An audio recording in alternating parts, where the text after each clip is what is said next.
ഇപ്പോൾ തന്നെ 66,000-ത്തിലധികമാണ് കൊല്ലപ്പെട്ടവരുടെ സംഖ്യ. ഇനിയും 10,000-ങ്ങളെ കൊലക്ക് കൊടുക്കുക അല്ലെങ്കിൽ അവരെ വംശഹത്യക്ക് വിധേയമാക്കുക എന്ന കൃത്യമായിട്ടുള്ള ഒരു അജണ്ടയിലേക്ക് തന്നെ ആയിരിക്കും ഇസ്രായേലും അമേരിക്കയും നടന്നു നീങ്ങുക. അപ്പോൾ യുദ്ധം അവസാനിപ്പിക്കാനുള്ള ഒരു മാർഗം എന്ന നിലയ്ക്ക് ഹമാസിനോട് ഇത് അംഗീകരിക്കണമെന്ന് അറബ് മുസ്ലിം രാജ്യങ്ങൾ ആവശ്യപ്പെട്ടുകൊണ്ടിരിക്കുന്നുണ്ട്. അതുമായി ബന്ധപ്പെട്ട സമ്മർദ്ദങ്ങൾ തുടരുന്നുണ്ട്. പക്ഷേ ഹമാസിന്റെ നിലപാട് എന്നത് ഇതിൽ എന്തായിരിക്കുമെന്ന് ഒരുപക്ഷെ നാളെ രാത്രിക്കകം അതല്ലെങ്കിൽ മറ്റന്നാൾ ഉച്ചയോടുകൂടിയെങ്കിലും അറിയുമെന്നാണ് പൊതുവെ വിലയിരുത്തപ്പെടുന്നത്. ധന്യ. ഒപ്പം തന്നെ ലോകരാജ്യങ്ങളുടെ സപ്പോർട്ട് കഴിഞ്ഞ ദിവസം ഈ പദ്ധതിയുമായി ബന്ധപ്പെട്ട് 20 പദ്ധതിയുമായി ബന്ധപ്പെട്ട് ഏത് തരത്തിലാണ് പ്രതികരണങ്ങൾ ഉണ്ടായിരുന്നത് എന്ന് നമുക്കറിയാം. അതിൽ ഖത്തർ മാത്രമാണ് ഇതിൽ കുറച്ചുകൂടി വ്യക്തമാകേണ്ടതുണ്ട് കാരണങ്ങൾ എന്ന് പറഞ്ഞുകൊണ്ടിരുന്നത്. പക്ഷേ മറ്റു രാജ്യങ്ങളും അതിലൊരു ചെറിയ അതൃപ്തിയോ ഇല്ലെങ്കിൽ മറ്റഭിപ്രായങ്ങളിലേക്കോ കടക്കുന്നൊരു സാഹചര്യം നിലവിലുണ്ടോ? പൂർണ്ണമായിട്ട് ട്രംപ് പറയുന്നതിനെ ഇല്ലെങ്കിൽ അവർ നടപ്പാക്കാൻ പോകുന്നതിനെ അംഗീകരിക്കുന്ന നിലപാടാണോ ഇപ്പോൾ ലോകമെടുക്കുന്നത്? ഇതിൻ്റെ ലോകരാജ്യങ്ങളുടെ ഒരു പൊതുവായിട്ടുള്ള ഒരു അവസ്ഥ കാരണം 2 കൊല്ലമായി തുടരുന്ന അതിക്രൂരമായിട്ടുള്ള ഈ വംശഹത്യ ഇത് അവസാനിക്കണം.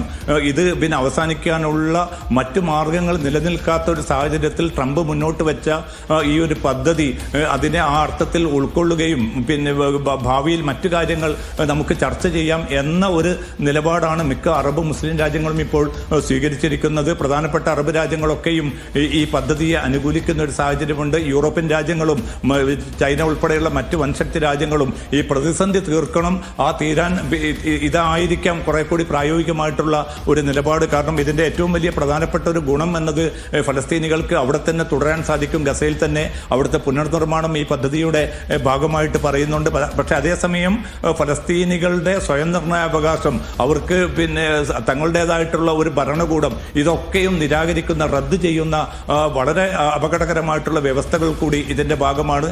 അതിലും ഏറ്റവും പ്രധാനമെന്നത് ഇസ്രായേൽ സൈന്യം എപ്പോൾ അവിടെ വിട്ടുപോകുമെന്ന കാര്യത്തിൽ ഒരു വ്യക്തതയും ഈ കരാർ മുന്നോട്ട് വെക്കുന്നില്ല. അതായത് ഇസ്രായേൽ സൈന്യത്തിന്റെ സാന്നിധ്യത്തിൽ തന്നെ ഈ ഗസ നിവാസികൾക്ക് തുടരേണ്ടി വരും എന്ന അപകടകരമായിട്ടുള്ള വ്യവസ്ഥ കൂടി ഈ കരാറിന്റെ ഭാഗമാണ്. ഇതൊക്കെ തന്നെയാണ് ഇപ്പോൾ ഖത്തറാണ് ഇക്കാര്യത്തിൽ പിന്നെ കുറെ കൂടി തുറന്ന അഭിപ്രായ പ്രകടനം നടത്തിയത്. പല കാര്യങ്ങളിലും കുറെ കൂടി വിശദീകരണം ആവശ്യമാണ് എന്ന് ഖത്തർ വ്യക്തമാക്കിയിട്ടുണ്ട്. പക്ഷേ നിലവിലുള്ള സാഹചര്യത്തിൽ അറബ് മുസ്ലിം ലോകം ഈ പദ്ധതിയോട് ചേർന്ന് നിൽക്കുകയാണ്. ഇനി ഹമാസ് ഒരു തീരുമാനം കൈക്കൊള്ളുകയാണെങ്കിൽ തീർച്ചയായിട്ടും ഈ യുദ്ധം അനിശ്ചിതമായിട്ട് നീണ്ടുപോവുകയും വലിയ തോതിലുള്ള വംശഹത്യ ഇനി തുടരുന്നൊരു സാഹചര്യം ഉണ്ടാവും. അതുകൊണ്ട് അത് അവോയ്ഡ് ചെയ്യാൻ, അത് ഒഴിവാക്കാൻ ഈ ഒരു പദ്ധതി ഹമാസ് സ്വീകരിക്കണമെന്ന ഒരു പൊതുവികാരമാണ്, പൊതു നിർദ്ദേശമാണ് രൂപപ്പെട്ടിരിക്കുന്നത്. പക്ഷേ ഹമാസിനെ സംബന്ധിച്ചിടത്തോളം പിന്നെ അവരുടെ ചെറുത്തുനിൽപ്പും പ്രതിരോധവും എല്ലാം അവസാനിപ്പിച്ച് പൂർണ്ണമായിട്ടും അടിയറവ് പറയുന്ന ഒരു സമീപനം ഈ കരാറിന്റെ ഭാഗമാണ്.